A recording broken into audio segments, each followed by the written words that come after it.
Hello students, I hope you all are wonderful, good and excited. चलिए start करते हैं अपना 12.1 जो है एक्सपोनेंट पावर जो चैप्टर है उसका कॉन्सेप्ट वीडियो मैं बना चुका हूं और ये उसकी एक्सरसाइज है 12.1। तो चलिए ठीक है, स्टार्ट करते हैं। दैट्स क्वेश्चन फर्स्ट का फर्स्ट पार्ट। तो क्वेश्चन फर्स्ट का first part, extend the following. हमें फॉलोइंग को एक्सटेंड करना है। इट मीन्स कैसे करना है, हमें एक्सटेंड करना है। जैसे कि अब लिखा हुआ है मेरे पास 3/2 रेज़्ड टू पावर 3 लिखा हुआ है। इट मीन्स मैं इसको एक्सटेंड कैसे कर सकता हूँ, 3 इन देखिए, फर्स्ट ऑफ ऑल हमने पहली प्रॉपर्टी जो पढ़ी हुई है मैं आपको स्टेप बाय स्टेप करके बताऊंगा। जो हमने लॉज सीखे हैं, लॉज ऑफ एक्सपोनेंट सीखे हैं, तो हमने क्या देखा कि अगर डिवीजन में हो पावर अगर सेम है तो हम लोग उसको डिस्ट्रीब्यूट कर सकते हैं। आपने एक लॉ पढ़ा है, दैट वन इज अगर बेस डिफरेंट हो और पावर सेम हो तो आप ऐसे भी लिख सकते हैं ना। ओके, वेट फॉर, ओके, आप इसमें इसको ऐसे भी लिख सकते हैं। अब ये दोनों तरफ ऐसा है कि इसको भी ऐसे लिख सकते हैं और इसको भी ऐसे लिखा जा सकता है। तो चलिए वहीं पे हम लोग ये देखते हैं कि दैट इसको कैसे लिखेंगे हम लोग। तो हम लोग इसको डिस्ट्रीब्यूट करते हैं इसकी पावर को, that 3 raised to power 3 and 2 raised to power 3। तो जब इसको ऐसे लिखेंगे तो आपको मालूम, जब 3 रेज़्ड टू पावर 3 का मतलब क्या है, एक्सटेंड मतलब क्या है, 3 इंटू 3 इंटू 3 एंड 2 क्या है, 2 इंटू 2 इंटू 2। तो हम लोग ऐसे लिख सकते हैं। तो देखिए हम लोग एक्सटेंडेड फॉर्म में लिखना था और हम लोगों ने लिख लिया आप एक्सटेंडेड फॉर्म में। तो चलिए ठीक है, अब देखते हैं। फर्स्ट हो गया। सेकंड आप बिल्कुल ऐसे ही कर सकते हैं, इजी है। पावर 5 है, डिस्ट्रीब्यूट कीजिए, 9 को 5 टाइम्स मल्टीप्लाई करके लिखिए। ऐसे आई थिंक आप थर्ड भी लिख सकते हैं, थर्ड भी हो जाएगा आपसे। आप थर्ड भी कर सकते हैं इजी, ओके। और कुछ कुछ तरीके में आप इस तरीके से भी लिख सकते हैं, जैसे कि इसका सॉल्यूशन एक और भी हो सकता है। जैसे कि आपने 3/2 लिखा है यहाँ पे और रेज़्ड पावर 3 लिख दिया, तो आप ऐसे भी लिख सकते हैं 3/2 इंटू 3/2 इंटू एंड 3/2। आप इसको ऐसे भी करके लिख सकते हैं। तो चलिए ठीक है, अब थर्ड क्वेश्चन भी आप लिख लेंगे I hope, and fourth question भी कर लेंगे। फिफ्थ क्वेश्चन में करवाता हूँ आपको फिफ्थ क्वेश्चन कैसे कर सकते हैं। तो चलिए ठीक है, इस पर फिफ्थ क्वेश्चन करते हैं। 2/3 रेज़्ड पावर p है ना। फिफ्थ क्वेश्चन है हमारे पास, इसका फिफ्थ पार्ट है 2/3 रेज़्ड टू पावर p। तो बस मुझे p टाइम्स मल्टीप्लाई करना है। तो मैं आपको फर्स्ट वाले मेथड से करके दिखाता हूँ। जैसे कि मेरे पास क्या लिखा हुआ है यहाँ पे, 2 रेज़्ड टू पावर p मैंने डिस्ट्रीब्यूट की पावर, और 3 रेज़्ड टू पावर p को फिर डिस्ट्रीब्यूट किया, और फिर लिख सकता हूँ यहाँ पे 2 इंटू 2 इंटू 2 इंटू, ये जितनी पावर है उतने टाइम्स मुझे मल्टीप्लाई करना होता है। तो मैं क्या लिखूँगा यहाँ पे, p टाइम्स मल्टीप्लाई करना है। और नीचे भी यहाँ पे हम लोग यही लिखेंगे, दैट 3 इंटू 3 इंटू 3, और भी आगे मल्टीप्लाई करना है, पर हमें नहीं मालूम इस p की वैल्यू क्या है, तो हम इसको p टाइम्स कह देंगे। ईजी है ये। चलिए ठीक है, हमारा ये फिफ्थ क्वेश्चन पार्ट हो गया ये। और सिक्स पार्ट देखते हैं, 2 raised to power 4 and into -2 raised to power 4। So दोनों की पावर सेम है, तो हम लोग लिख सकते हैं सिक्स पार्ट में क्या कह रहा है ये, 2 raised to power 4 into -2 raised to power 4। इनको कैसे लिख सकते हैं, इजी है। आप सिंगल करके लिखिए। 2 रेज़्ड टू पावर 4 का मतलब 2 को 4 टाइम्स मल्टीप्लाई करना। तो देखिए आपको यहाँ समझ में आ रहा हो कि यहाँ पे 2 रेज़्ड टू पावर p था और मैंने 2 को मल्टीप्लाई करते करते p टाइम्स लिखा यहाँ तक। क्यों लिखा, अब यहाँ देखिए 2 रेज़्ड टू पावर 4 है यहाँ पे, और कितनी टाइम्स मल्टीप्लाई किया, 4 टाइम्स। अगर यहाँ पे कितने टाइम्स है p है, तो यहाँ पे p टाइम्स, मतलब मालूम नहीं ना कि कौन सी वैल्यू है इसमें, 1 आएगा, 2 आएगा, 3 आएगा, 4 आएगा, इसलिए हमने यहाँ p टाइम्स लिखा है हम लोगों को। और यहाँ पे p टाइम्स है इसलिए p टाइम्स लिख, यहाँ 4 है तो यहाँ पे 4 टाइम्स का मल्टीप्लाई कर दिया। यहाँ पे नंबर मालूम होता है तो उतने टाइम्स मल्टीप्लाई कर देते हैं। तो चलिए ठीक है, अभी यहाँ पे देखिए कि 2 रेज़्ड टू पावर 4 है मेरे पास, तो मैंने 2 को 4 टाइम्स मल्टीप्लाई किया, और -2 को का भी मल्टीप्लाई जो है वो 4 टाइम्स हो जाएगा, क्योंकि रेज़्ड टू पावर 4 है। तो आपने इसमें 4 टाइम्स 2 को 4 टाइम्स मल्टीप्लाई कर लिया। तो आई होप ये बाकी ये जो फर्स्ट है वो तो इजी है, आप बाकी कर सकते हैं। ठीक है, चलिए मूव ऑन करते हैं नेक्स्ट क्वेश्चन की तरफ। Okay, express the following with a positive exponent. हमें इसके एक्सपोनेंट को पॉजिटिव बनाना है, तो वो कैसे कर सकते हैं। इसमें एक लॉ यूज होगा जो हमने पावर ऑफ एक्सपोनेंट पढ़ा है, लॉज ऑफ एक्सपोनेंट पढ़ा है, दैट अगर कोई भी एक्सपोनेंट है, अगर वो न्यूमरेटर में है, डिनोमिनेटर में जाता है, या डिनोमिनेटर कोई भी एक्सपोनेंट है वो न्यूमरेटर में आता है, तो उसकी पावर का साइन अपोजिट हो जाएगा। ये बात ध्यान रखने वाली है। जैसे देखते हैं, तो सेकंड क्वेश्चन का मैं हम लोग करते हैं। फर्स्ट क्वेश्चन क्या है, इसका फर्स्ट पार्ट क्या है। जैसे 7/5 रेज़ टू पावर -5 है, तो हमें मालूम है इसकी पावर हमें डिस्ट्रीब्यूट कर सकते हैं। जैसे कि डिस्ट्रीब्यूट कैसे कर सकते हैं, डिस्ट्रीब्यूट कैसे कर सकते हैं, 7 raise to power -5 and 5 raise to power -5 power distribute की मैंने। अब मुझे इसके एक्सपोनेंट को पॉजिटिव बनाना है, इट मीन्स पावर को मुझे पॉजिटिव बनाना है। तो कैसे करेंगे, अब अगर ये डिनोमिनेटर में है तो अगर 5 रेज़ टू पावर -5 डिनोमिनेटर में है, 5 रेज़ टू पावर 5 जो है डिनोमिनेटर में है और ये न्यूमरेटर में जंप करेगा, तो इस 5 रेज़ टू पावर 5 का जो भी -5 का जो भी पावर होगी वो अगर पॉजिटिव में है तो वो नेगेटिव में हो जाएगी, और नेगेटिव में है तो पॉजिटिव में बदल जाएगी। ये हमने देखा था, तो यहाँ पे पावर किस में, नेगेटिव में है, तो ये किस में बदल जाएगी, पॉजिटिव में। वैसे ही न्यूमरेटर का जो 7 रेज़ टू पावर -5 है, ये डिनोमिनेटर में आएगा तो माइनस की पावर है तो पॉजिटिव में चेंज हो जाएगी।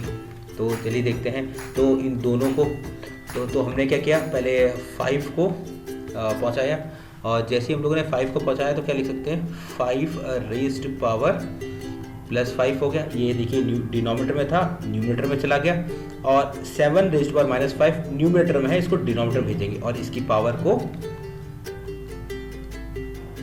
प्लस बना देंगे। थर्ड पार्ट, तो जैसे कि आपके पास कितना है, 15/6 और -4, तो आप जानते हैं पावर डिस्ट्रीब्यूट हो जाएगी, दैट 15 जो होगी 15 raise to power -4 and 6 raise to power -4। जब पावर डिस्ट्रीब्यूट हो जाएगी तो हम क्या करेंगे, इस 15 को डिनोमिनेटर में लेकर आएंगे सो दैट इसकी पावर पॉजिटिव बदल जाए, और इस डिनोमिनेटर को न्यूमरेटर में लेकर जाएंगे सो दैट इसकी पावर पॉजिटिव में चेंज हो जाए। Okay, that's great. नाउ तो कितना आएगा मेरे पास, 6 रेज़ टू पावर +4 हो जाएगा एंड 15 रेज़ टू पावर +4 हो जाएगा। देख लेते हैं हम लोग 6 part, that is 8/9 raise to power -6। Okay, तो हम लोग देख लेते हैं इसकी पावर कितनी होगी। और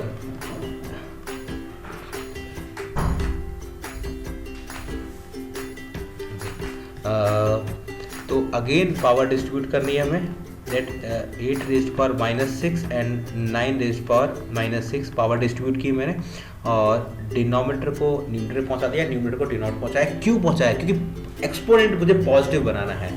क्वेश्चन में देखिए लिखा हुआ है एक्सपोनेंट को पॉजिटिव बनाना है। क्या, express the following with a positive exponent, express the following with a positive exponent, तो एक्सपोनेंट को पॉजिटिव बनाना है। तो ये नेगेटिव है, तो इनको पॉजिटिव बनाने के लिए मैंने बताया आपको, पावर अगर नेगेटिव में है तो आप डिनोमिनेटर में है तो न्यूमरेटर भेजिए, न्यूमरेटर में है तो डिनोमिनेटर भेजिए। तो ये 8 न्यूमरेटर में है, उसकी पावर नेगेटिव में है, इसको मैंने डिनोमिनेटर भेज दिया, तो 8 रेज़ टू पावर 6 आ गया।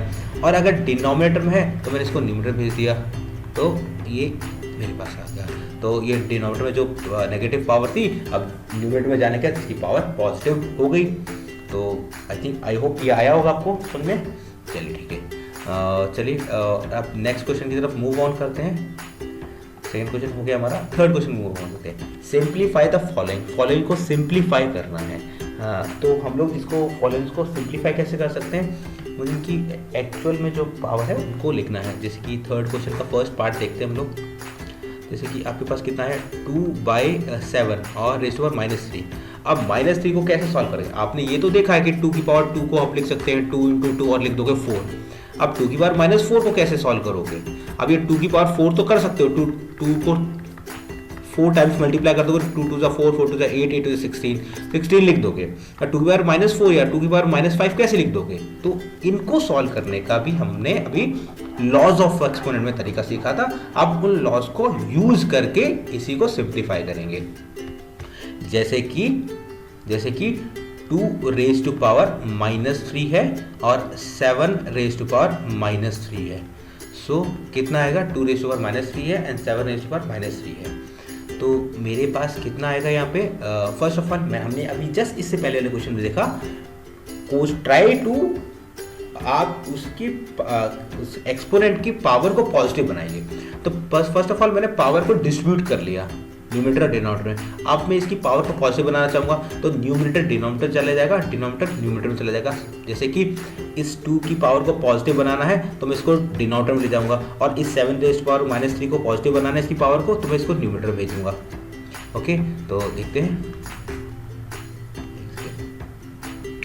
तो जैसे 7 रेज़ टू पावर 3 देखिए नेगेटिव में था, ये इसकी पावर नेगेटिव में थी, तो न्यूमरेटर में ले आया तो ये पॉजिटिव पावर चेंज हो गई। और अब ये नेगेटिव में है पावर, 2 रेज़ टू पावर -3 है, न्यूमरेटर में है, तो अब कहाँ जाएगा? डिनोमिनेटर में आ जाएगा। अगेन 2 रेज़ टू पावर 3 आ गया ये मेरे पास। और जब ऐसा आया तो देखिए पावर पॉजिटिव हो गई, और पावर पॉजिटिव हो गई। अब क्या बोला? सिंप्लीफाई करना, तो सिंप्लीफाई कर सकते हैं इसको 7 × 7 × 7 और 2 × 2 × 2। आई होप आप सभी ने क्यूब और स्क्वायर तो याद किए होंगे, तो कुछ फास्ट कैलकुलेशन के लिए आप कुछ नंबर्स को याद कर लीजिए। मैं बताता हूँ कैसे कुछ नंबर्स याद करने हैं। जैसे कि पहले 7 × 7 कितना होता है? 7 7 49, 49 7 कितना होता है आपको? 343 होता है, एंड 2 टू 4, 4 टू 8, आप यहाँ पे 8 लिख सकते हैं। तो आई होप मैं आपसे उम्मीद करूँ कि कुछ पावर्स को आप डायरेक्टली याद कर लीजिए, क्योंकि आपके लिए बहुत बेनिफिट होगा, आपके लिए प्राइम फैक्टराइजेशन में ईजी होगा और आप कैलकुलेशन ज़्यादा ईजी कर सकते हैं। जैसे कि 2 की पावर लिख लीजिए आप, 2 रेज़ टू पावर 2 कितना होता है? 4 होता है। 2 रेज़ टू पावर 3 कितना होता है? 8 होता है। 2 रेज़ टू पावर 4 कितना होता है? इट मीन्स आप समझ गए 2 रेज़ टू पावर 2 को 4 टाइम्स, तो कितना? 16 होता है। आपका टाइम वेस्ट होगा, डायरेक्टली आप लिख सकते हैं, आप टाइम कम आपका यूज होगा। और 2 रेज़ टू पावर 5 कितना होता है यहाँ पे?